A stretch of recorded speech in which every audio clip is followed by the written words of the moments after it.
കലൂർ സ്റ്റേഡിയത്തിൽ ഉമാ തോമസ് MLAയ്ക്കുണ്ടായ അപകടത്തിൽ സ്റ്റേജ് നിർമ്മിച്ചത് അശ്രദ്ധയോടെയാണെന്ന് പോലീസ് എഫ്ഐആറിൽ പറയുന്നു. മൃദംഗ വിഷ്ണുവിനെതിരെയും സ്റ്റേജ് നിർമ്മിച്ചവർക്കെതിരെയും കേസെടുത്തിട്ടുണ്ട്. എഫ്ഐആറിന്റെ പകർപ്പ് റിപ്പോർട്ടിന് ലഭിച്ചു. സ്റ്റേജ് നിർമ്മാണത്തിലെ പാകപ്പിഴയിൽ GCDA അന്വേഷണം തുടങ്ങിയിട്ടുമുണ്ട്. അതേസമയം ചികിത്സയിലുള്ള ഉമാ തോമസ് തൽക്കാലം വെന്റിലേറ്ററിൽ തന്നെ തുടരും. പരിപാടിക്ക് പണപ്പിരിവ് നടത്തിയെന്ന ആരോപണത്തിൽ പരാതി കിട്ടിയാൽ അന്വേഷിക്കുമെന്ന് DCP K. സുദർശൻ വ്യക്തമാക്കി. ആദ്യം പ്രതികരണങ്ങൾ നോക്കാം. കലൂർ സ്റ്റേഡിയത്തിൽ ഇന്നലെ നടന്ന അപകടവുമായി ബന്ധപ്പെട്ട് പാലാരിവട്ടം പോലീസ് സ്റ്റേഷനിൽ അതിന് കേസ് രജിസ്റ്റർ ചെയ്തിട്ടുണ്ട്. അതിൻ്റെ ഓർഗനൈസേഴ്സിൻ്റെ പേരിലും സ്റ്റേജ് കൺസ്ട്രക്ട് ചെയ്തതിനുള്ള പേരിലും അവരുടെ പേരിലും അതിൻ്റെ കേസ് രജിസ്റ്റർ ചെയ്തിട്ട് അന്വേഷണം നടത്തിയിരിക്കുകയാണ്.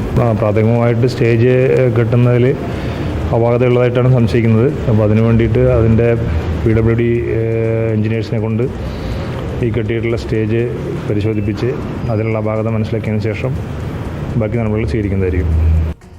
സൈഫുന്നിസ അലിയാർ വിവരങ്ങളുമായി. സൈഫുന്നിസ, ആദ്യം അറിയേണ്ടത് ഈ എഫ്ഐആറിന്റെ പകർപ്പ് ഒരു ബ്യൂട്ടിഫുൾ ഡ്രീം. സൈഫുന്നിസ, എഫ്ഐആറിന്റെ പകർപ്പ് കയ്യിൽ കിട്ടിയിരിക്കുന്നല്ലോ. ആ എഫ്ഐആറിൽ എന്താണ് പറയുന്നത് എന്നുള്ളതാണ്.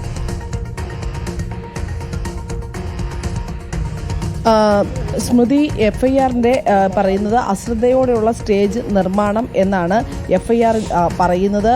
ഭാരതീയ ന്യായ സംഹിതയിലെ വിവിധ വകുപ്പുകൾ ചേർത്തുകൊണ്ടാണ് ഇപ്പോൾ ഈ സ്റ്റേജ് നിർമ്മിച്ചവർക്കെതിരെയും ഒപ്പം തന്നെ ഈ പരിപാടിയുടെ സംഘാടകരായ മൃദംഗ വിഷനെതിരെയും പോലീസ് കേസെടുത്തിരിക്കുന്നത്. പാലാരിവട്ടം പോലീസാണ് കേസെടുത്തിരിക്കുന്നത്. ഇപ്പോൾ ദൃശ്യങ്ങളിൽ കാണുന്നത് DCC പ്രസിഡന്റ് മുഹമ്മദ് ഷിയാസിന്റെ നേതൃത്വത്തിലുള്ള കോൺഗ്രസ് നേതാക്കൾ ഇപ്പോൾ ഈ അപകടം നടന്ന സ്ഥലം, സ്റ്റേജ് പരിസരവും സ്റ്റേഡിയത്തിന്റെ ഭാഗങ്ങളും എല്ലാം തന്നെ പരിശോധിക്കുകയാണ്. ഇവർ ഇന്നലെ മുതൽ ആശുപത്രിയിൽ തുടരുന്ന കോൺഗ്രസ് നേതാക്കളാണ് ഇപ്പോൾ ഈ സ്റ്റേഡിയത്തിന്റെ ഭാഗത്തേക്ക് എത്തിയത്. ഇപ്പോൾ ഈ പ്രദേശത്തുണ്ടായിരുന്ന ആളുകളുമായി എല്ലാം തന്നെ ഇവർ ഈ വിഷയത്തെപ്പറ്റി അന്വേഷിച്ചറിഞ്ഞ ശേഷമാണ് ഈ ഭാഗത്തേക്ക് എത്തിയത്. മുകളിലേക്ക് ഇപ്പോൾ സ്റ്റേജിന്റെ ഭാഗത്തേക്ക് കയറാനായി ഇവർ ഫോറൻസിക് വിഭാഗത്തിന്റെ പരിശോധന നടക്കേണ്ടതിനാൽ ഈ ഭാഗം നിയന്ത്രിച്ചിട്ടുണ്ട്, കയർ വെച്ച് കെട്ടി. അതുകൊണ്ട് തന്നെ ഇവർക്ക് മുകളിലേക്ക് കയറി സ്ഥലം കാണാനാകില്ല. പക്ഷേ വീണ സ്ഥലം ഇപ്പോൾ ഈ സംഘം കണ്ടെത്തിയിട്ടുണ്ട്. നിലവിൽ ഇപ്പോൾ ഈ ഭാരതീയ ന്യായ സംഹിതയിലെ 125, 125B, 3, 5 എന്നീ വകുപ്പുകൾ പ്രകാരമാണ് ഇപ്പോൾ കേസെടുത്തിരിക്കുന്നത്. ഈ കേസെടുത്തിരിക്കുന്നത് നേരത്തെ പറഞ്ഞ പോലെ മൃദംഗ വിഷനെതിരെയും സ്റ്റേജിന്റെ നിർമ്മിച്ചവർക്കെതിരെയുമാണ് കേസെടുത്തിരിക്കുന്നത്. ഈ FIRൽ പറയുന്നത് പ്രതികൾ കലൂർ ജവഹർലാൽ നെഹ്റു സ്റ്റേഡിയത്തിൽ ഇന്നലെ നടത്തിയ ഭരതനാട്യവുമായി ബന്ധപ്പെട്ട ഗിന്നസ് പരിപാടിയിൽ പ്രോഗ്രാമിൽ ക്ഷണിതാക്കളാക്കിയ VIP-കൾക്ക് ഇരിക്കുന്നതിനായി താൽക്കാലികമായി പണിത പ്രധാന സ്റ്റേജിന് മുൻവശം നടന്നു പോകുന്നതിന് മതിയായ പാസേജ് ഇടാതെയും സുരക്ഷിതമായ കൈവരി സ്ഥാപിക്കാതെയും ഉപേക്ഷയോടും അശ്രദ്ധയോടും കൂടി സ്റ്റേജ് നിർമ്മിച്ചതിൽ തുടർന്നാണ് ഉമാ തോമസ് MLA അവിടെ നിന്ന് വീണ് പരിക്കേറ്റത്, ഗുരുതര പരിക്കേറ്റത് എന്നാണ് FIR പറയുന്നത്. അതുകൊണ്ട് തന്നെ ഈ കൈവരി നമ്മൾ നേരത്തെ ദൃശ്യങ്ങളിൽ കാണിച്ചതുപോലെ തന്നെ കൈവരി എന്ന് പറയുന്നത് ഇവിടെ ഈ നീല റിബൺ കൊണ്ട് കെട്ടിയ ഒരു കൈവരിയാണ്.